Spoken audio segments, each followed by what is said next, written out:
Ladies and gentlemen, please join me in welcoming His Excellency, President Paul Kagame.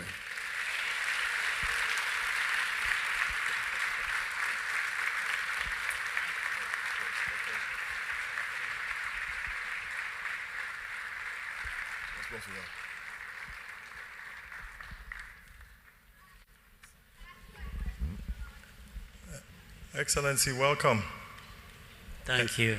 Thank you for being here, and you always give sports a huge chance, and you always listen to us, the only one that listens to us. We broke ground there 2 years ago, and there was a vision. How did you think or see this coming? Because you've always talked about a sports city. Wow, it's, in my life, when I was a kid and growing up, and especially as old as I am today, with all the hassles and struggles of life,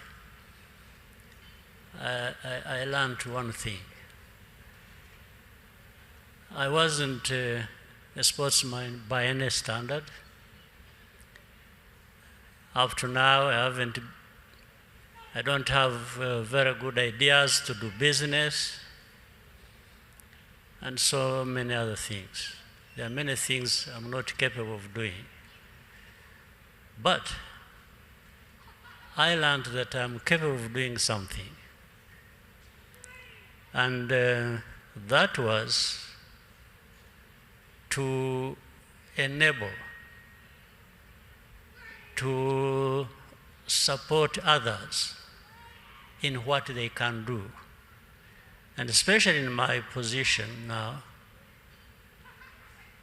I found that while I can't do business, I can support those who are capable of doing business to do it by creating an environment for them to do that so that they can succeed, and in the end, I and many others benefit from that.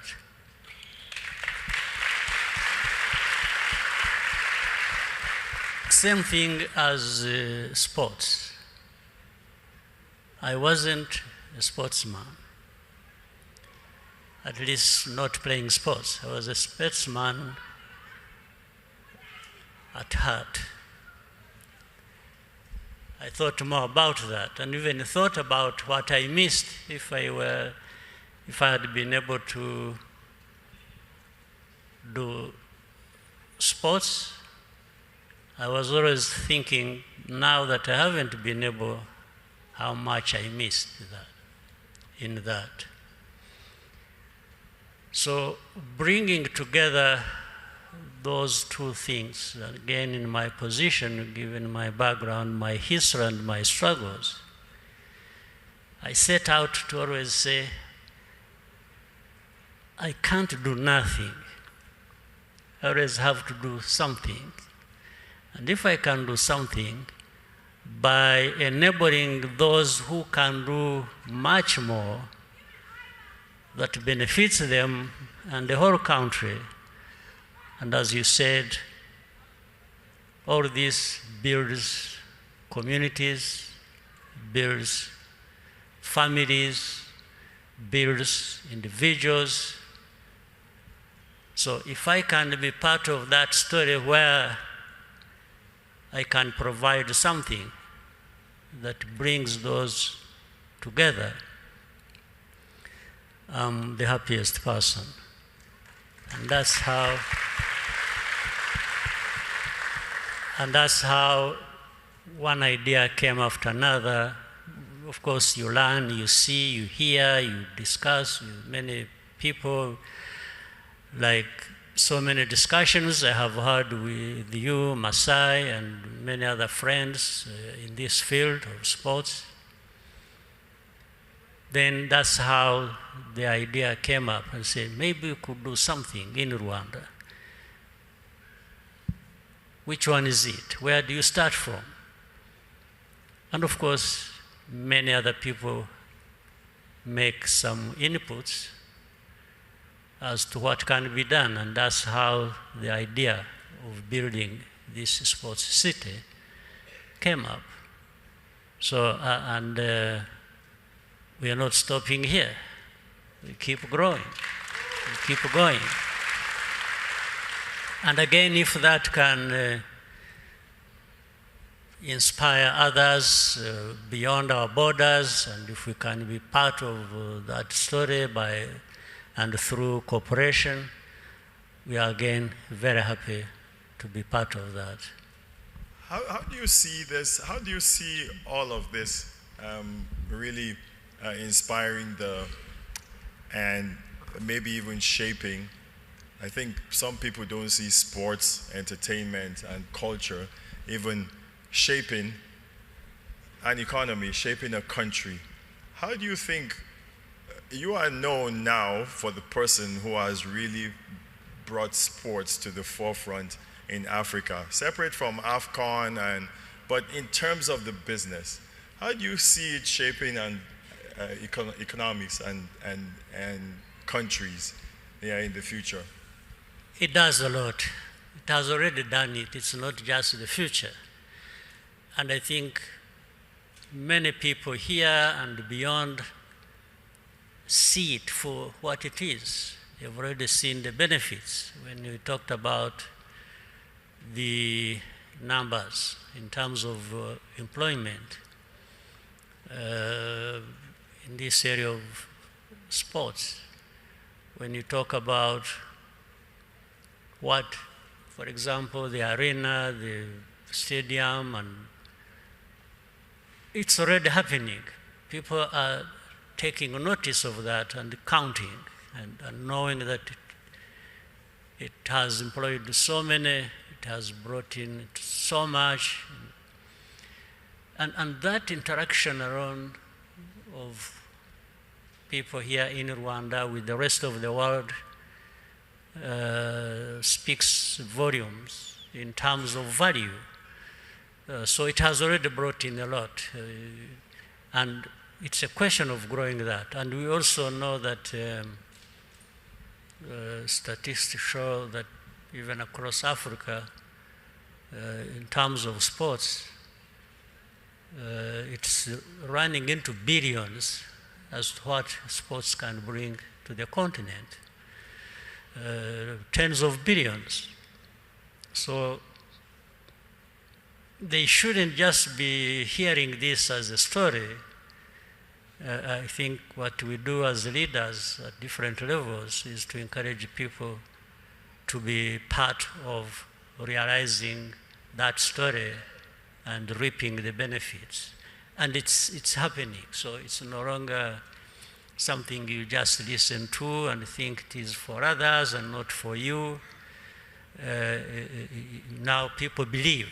They start by believing, and when they start by believing and see things happening, then they believe even more and get more involved, and the sky is the limit. I have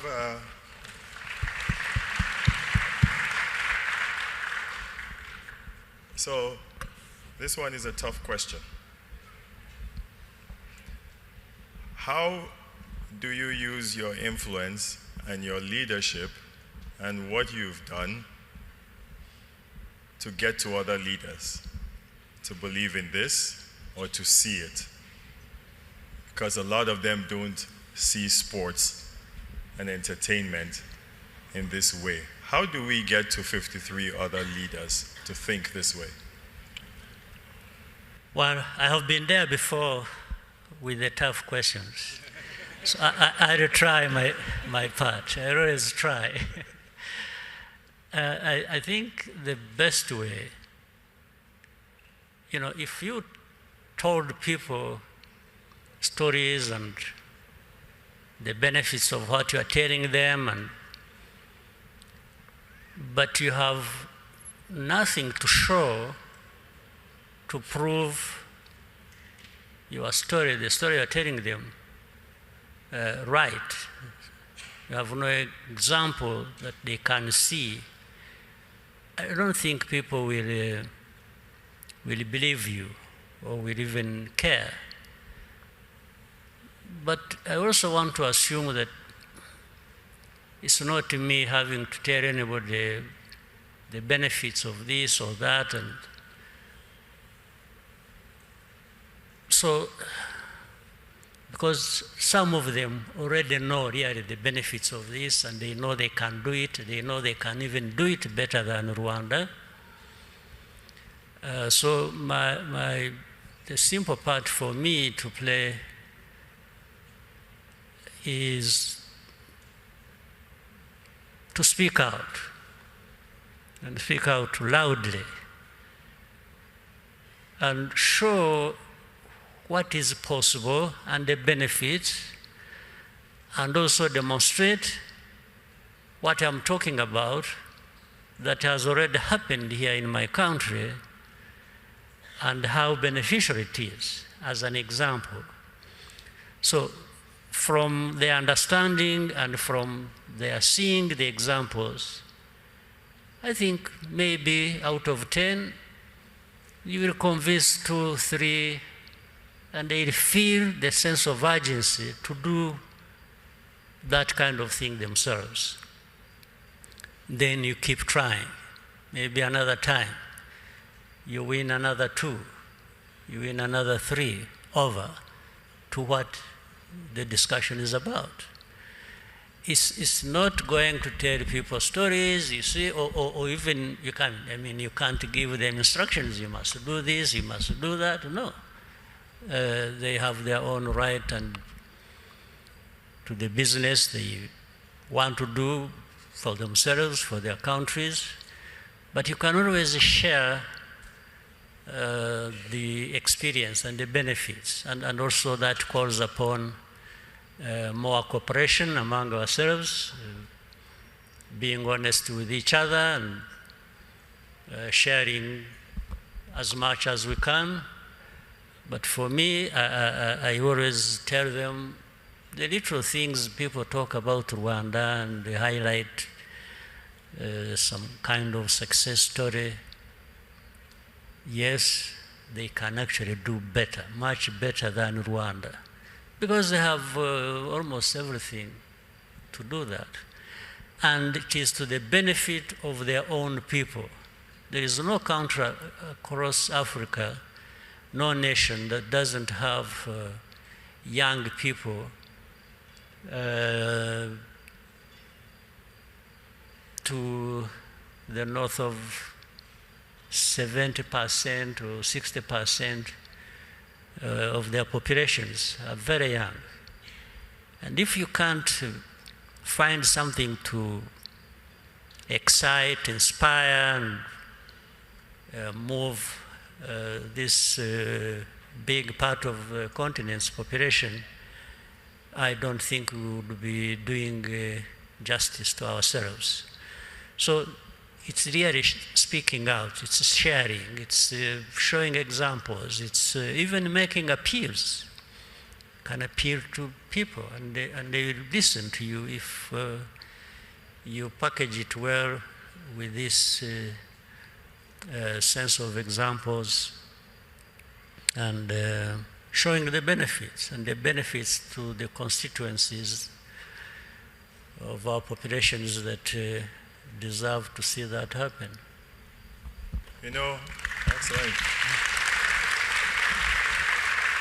So my last question, but I'll go to youth. I'm going to go to youth now, and I want to give a prime example of what President Kagame does. So when the arena was built, I had a conversation with His Excellency, and he asked me, who is managing this arena? Who is going to create the business? And this is an example how he gives opportunity to youth. So I make a suggestion to the president, and he asked me, he does his homework and asks me about a couple companies that do this and a couple people. And then I have a young man from South Africa who's here. Carl Schofield, can you stand up for a minute? Yes. You guys have seen him. Excuse me, President, 1 second, okay? You guys have seen him. He manages all these properties, okay? All these properties. And the reason why I stand here is why we have to bring all of this together. Yes? We have to manage that arena. We have to manage this property. We have to manage the stadium. President Kagame has redone and rebuilt an incredible 60,000-seater stadium. 45. I added 15. Yes. And this young man came in here, and he came and presented to myself and Claire and Andrew on how he sees the vision of managing this. We went and presented this to His Excellency, and he said, why don't you give this young man a chance? Okay? And look at where it is now. Carl, in 2 words, tell me how this thing is going, and tell Excellency how it's going. In 2 words. Well, let me first say thank you, please. Thank you, Masai. Thank you, Your Excellency, for the opportunity. On how it's going, I think it would be wrong of me not to acknowledge someone who really supports me, who is my wife.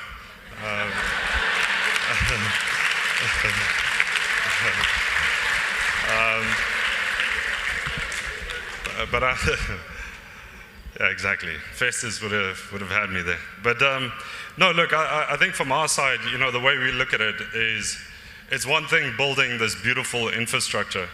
It's another thing breathing life into it. And you know, that's really the aspect of commercialization. I learned that in my young days, of how do you commercialize assets. And that for us, the way we look at it is people. People is our currency. And that's what we focus on, is how do you create spaces for people to come together, for people to convene, to interact with each other. And for us, our focus is always creating that space, and you can see this today at Zaria Court. We've literally brought that together and created this ecosystem that we constantly speak about, that allows for us to bring people in. And I'll leave with one last point, which I'm extremely proud about, because today, 3 years later, it still reigns supreme, is that we focused on people, and we focused on the human currency, and today we still sit with the largest naming right deal in Africa. I say that with all pride. Thank you. Thank you. A youth that has been given incredible opportunity by His Excellency here. His Excellency, the youth, there's a movement. You saw the kids in the arena yesterday. First thing you said to me today when we saw each other this afternoon, you asked about the kids, you asked what they were doing. You've given so many youth opportunity. We brought 350 kids from all over Africa to the Giants of Africa Festival. But it's not just that. It's not even just sports. It's in everything. Where do you see the youth movement on the continent? Where do you see the hope of the youth for us in Africa? Well, it means, in my mind, thinking about the youth of Africa, and I don't think about borders. I think about And in fact, the story told of the young person we gave opportunity to manage this, it demonstrates that. You know, in the past, well, some of the things we've done is really to change the mindset, primarily, of how to go about things. Ordinarily, if you, at the time you are looking for people to manage this place, somebody could have come to you and say, you know, well, let's go and look for a Rwandan who can do it. Why do you bring anybody from somewhere else? That happens very frequently in many other places. But we did not hesitate, and because of what the story I'm just telling, we could not hesitate that the person who is capable, who is showing that he can do it, comes from another country. So we freely accept that, and that's how really we've changed things here.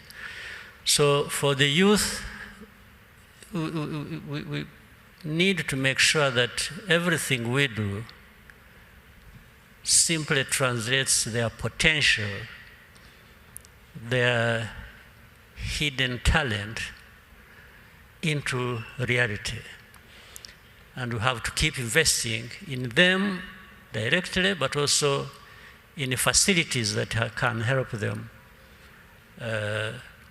utilize or bring out this talent and to benefit them, but also to benefit their communities. And the youth, we will always have to tell our young people to start by believing in themselves and therefore believing in their place, in their continent. Without that belief, it becomes more difficult to translate this potential into reality that we are talking about. So for the young people, we just, they are the first asset the continent has. The rest come following that. But they must also believe in that and see that, and therefore work hard and work as much as the opportunity provided across the continent provides them. So what else can I say? Yeah.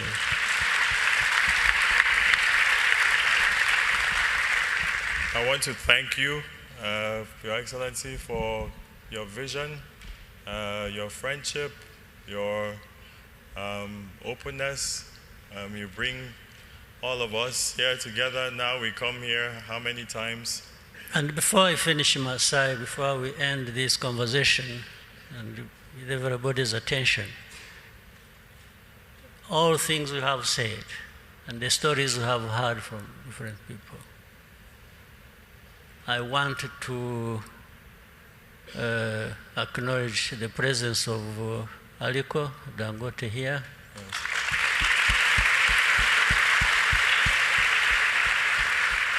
And for additional reason other than what was, there are many reasons, but I want to add one important one. He's behind an idea and also built on some of the frustrations we expressed here on the stage. Yes. About where the continent is and where it should be and so on. He has brought up an idea of African Renaissance, which was mentioned.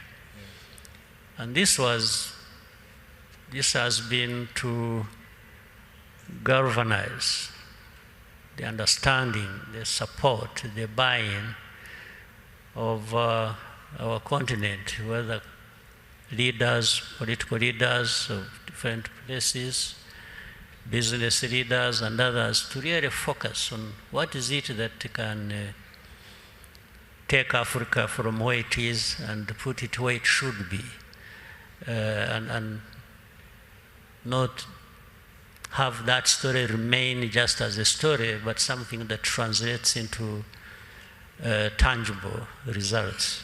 So he's been behind that, and I just want to express that some of us are very happy to work with him and other leaders They have already had a meeting here in Kigali, and many other meetings will be held, but to really look at what, and maybe working also with the African Union in the settings of it provides. So thank you very much, Alhaji Aliko Dangote.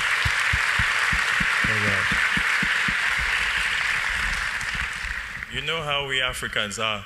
I was blessed to be selected among these people in the African Renaissance in this program, and we were in the room, and the whole time, I swear, I was like this. Because of the people in the room. You know, like, I'm telling you, like, it's incredible how we Africans are walking. And I didn't say it just to say it, to have these two incredible leaders here, to see us in this space, to sit down like this. I am a proud, proud, proud African, and I'm proud, yes. I'm proud to know you all, and I thank you all for coming out here, for coming from further places. I thank you, Excellency, for receiving everybody and being very homely for all of us, because I'm telling you, we all just stroll into Kigali and act like we all own Kigali now. We just come in and it's home, you know, like it's home for us. So thank you, Excellency. Thank you. Thank you, Alhaji, for coming. Yes, thank you, everybody. Festus, are you coming back? No, I'm not taking your job. I know I don't have a job, but I'm not taking your job. Thank you, His Excellency. Thank you so much. Thank you.